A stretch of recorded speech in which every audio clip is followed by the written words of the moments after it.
Hi everyone, Wolflord Rowe back again. Now, before I go any further, I just want to apologise if I'm a little hard to understand in this video.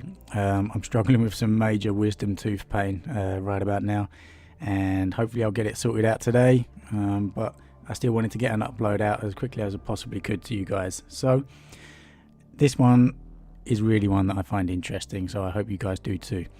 Without further ado, what happened when Roboute Guilliman met with the Emperor upon his return in the 40k universe?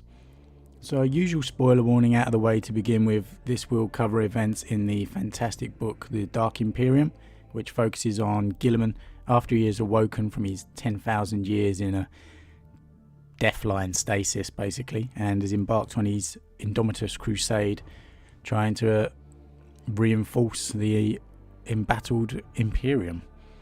Now, during this book, Roboute spends a lot of time reflecting on his surroundings in the 40k universe and how disappointed he is with what he's found. One of the thoughts that dogs him throughout this book is his father, the Emperor of mankind. And we get a glimpse of what Guilliman's emotions are on what transpired when he finally arrived to Terra and was granted an audience with his father. And I'll read you that passage now. Coldness. That was the defining sensation of his meeting with the Emperor. Infinite, terrible coldness. He had approached the meeting with dread, fearing what he would find. Would his father be dead? Would he be insane? Would they even be able to talk? When he had been admitted to the throne room and approached the golden throne, he had done so as he had approached his foster father Connor's funeral, willing it to be all right, drowning in certain grief. By the time of the Emperor's ascension to the throne and Guilliman's own death, the Emperor had spoken to no one. How could anything have persisted for 10,000 years, he had thought. There was the wizened corpse, surrounded by banks of groaning machinery, his sword upon his knee. Sorrow suffused everything. The sacrifice required to keep the Emperor alive sickened the Primarch, if he were alive. He appeared dead. Guilliman had expected nothing. But he spoke. With words of light and fire, the Emperor had confirmed with his returned Primarch the last of his finest creations. A creation, not a son. The living Emperor had been an artful being, as skilled at hiding his thoughts as he was at reading those of others. What remained of him was powerful beyond comprehension, but it lacked the subtlety he had had whilst he walked among men. Speaking with the Emperor had been like conversing with a star. The Emperor's words had burned him. What hurt most deeply was what went unsaid. The Emperor greeted Guilliman not as a father receives a son, but as a craftsman who rediscovers a favourite tool that he had thought lost. He behaved like a prisoner locked in an iron cage who is past a rasp. Guilliman had no illusions. He was not the man who brought the rasp. He was the rasp. While the Emperor had walked abroad, he had cloaked his manipulations in love.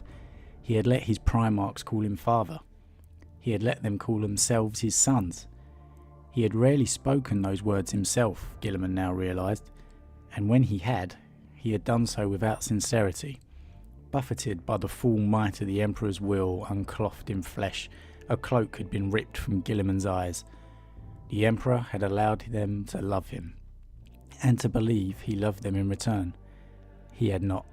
His Primarchs were weapons, that was all. Though his power was immense, perhaps greater than it had been before he ascended, the Emperor's humanity was all but gone. He could no longer mask his faults with a human face. The Emperor's light was blinding, all-encompassing, but finally, Guilliman had seen it as a whole. The being he had thought of as a father could hide nothing from him. The Emperor did not love his sons. They were things. Guilliman, all of his brothers, were nothing but a means to an end. Now, there are many talking points in those short paragraphs that I would go on for a long time, and I definitely will do in the future, with some future uploads of course. But the focus of this upload is what happened, and the undoubted, undisputed major revelation here is the Emperor spoke. Maybe not physically, but certainly psychically with Guilliman. The Emperor is still alive, in some form at least, and after all these thousands of years, he's still fighting chaos every single second. You know, praise to be to the Emperor indeed. Secondly, Guilliman is very upset that he's finally been reunited with his father, and he's greeted with coldness. The Emperor is, he's straight down to business. You're one of my Primarchs, you're back, this is what you need to do.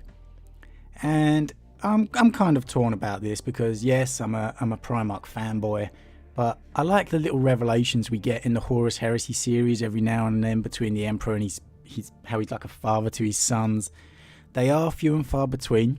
It is like to be portrayed, obviously, that the Emperor is so far above humanity that he's above these kind of relationships. But we do get some glimpses, and I believe they are true.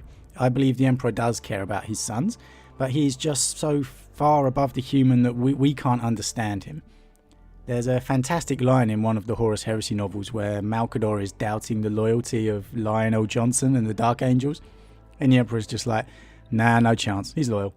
And to me, little things like that show the Emperor, he does care about his sons on some level, He doesn't doubt the loyalty of Lionel Johnson. He knows he's going to be loyal. And does he have doubts about other Primarchs? Yes, he does. I won't go into those spoilers just now, but if the Emperor wasn't human, he wouldn't have them different opinions. He just wouldn't have them. And in his current situation, let's give this guy a break. He's been imprisoned upon the Golden Throne, fighting chaos back, powering the Astronomicon for every single second for the past 10,000 years. I think any of us may struggle to keep all of our humanity in that situation. But again, Guilliman's reaction and feelings to this are very human. He awoke in a strange Imperium to confusion. He's been shattered by what he's found. All he wanted to do is get to Terra and see his father. He was most likely hoping against hope for a warm embrace and to get the reassurance he needed. He approached the meeting with dread, fearing his father was dead. That really shows Guilliman's emotional state when he was coming into that meeting, and his resulting emotions in not getting that human interaction that he needed. That comfort. He's very disillusioned by it and feels just like a tool, a weapon, not a son. And that eats at his thoughts, like all of us when we may have had arguments with our parents. The Primarchs, in a sense, for all their elevated status, they emotionally struggle to be more than just teenage brothers. There is actually a line where Guilliman thinks to himself how he wishes one of his brothers was there to talk to. They yearn for that human connection that they can't get with anybody else because they are so far above normal humans. Even their sons, they're so far above them, they can't relate to them. And that's what Guilliman's really seeking in the 40k universe. Someone so he can just have that human connection with. And later in the book, we have one final passage involving Guilliman's thoughts on his father. I'll read that to you now. He understood. He knew what his father wanted to achieve and why. Facing things like Quaramar brought it home to him time and again. Knowing what opposed mankind made him see the utility of lies. Could Guilliman honestly say that he loved all the men who called himself his sons? He barely knew them, especially now, Call's blasphemous hordes in particular. They too were a means to an end. He and his father had that in common. The mantle of rulership was weighty and moulded the man that bore it. I never wanted to be a tyrant, thought the Primarch. Perhaps my father did not wish to be so either. History has roles for us that cannot be denied. We are but pieces on the board of eternity. My lord, said Matthew into the Primarch's silence, please tell me, does the Emperor love us? We are so much more like than you ever intended, thought Guilliman. You gave too much of yourself to us. Without realizing, in your arrogance, you made yourself a father in truth. We are your sons, in every way. Did you see that? My lord, said Matthew. The Emperor loves us all, lied Roboute Guilliman. He looked over the broken statue and the few remains of the clock. Now leave me be, Matthew. I must consult with the tribune. So, Guilliman comes to a little understanding of the situation by comparing it to himself now. Can he say he truly loves all of his sons who call him father? Obviously not, but he says it anyway. Being Lord of the Imperium with the weight of the entire galaxy on his shoulders, without any of his brothers to share it with, he's beginning to understand what his father was trying to achieve. So what did you guys think? Please leave me a comment down below to let me know your thoughts, get a bit of interaction going, and a like and subscribe if you do enjoy it to help me build this channel and keep bringing you content. And as a teaser for the next video, I'm going to talk about something that I think is very important for the future of 40k, and it's definitely not something that many people have been talking about that I have seen over the past few months, and it's a line in the first passage that I read earlier. His power was immense, perhaps greater than it was before he ascended. Oh yes, great talking point right there. So thanks again, everyone. Sorry again if my voice was a little off. Hopefully that will get remedied very, very soon. I'm definitely in pain, so I need it to.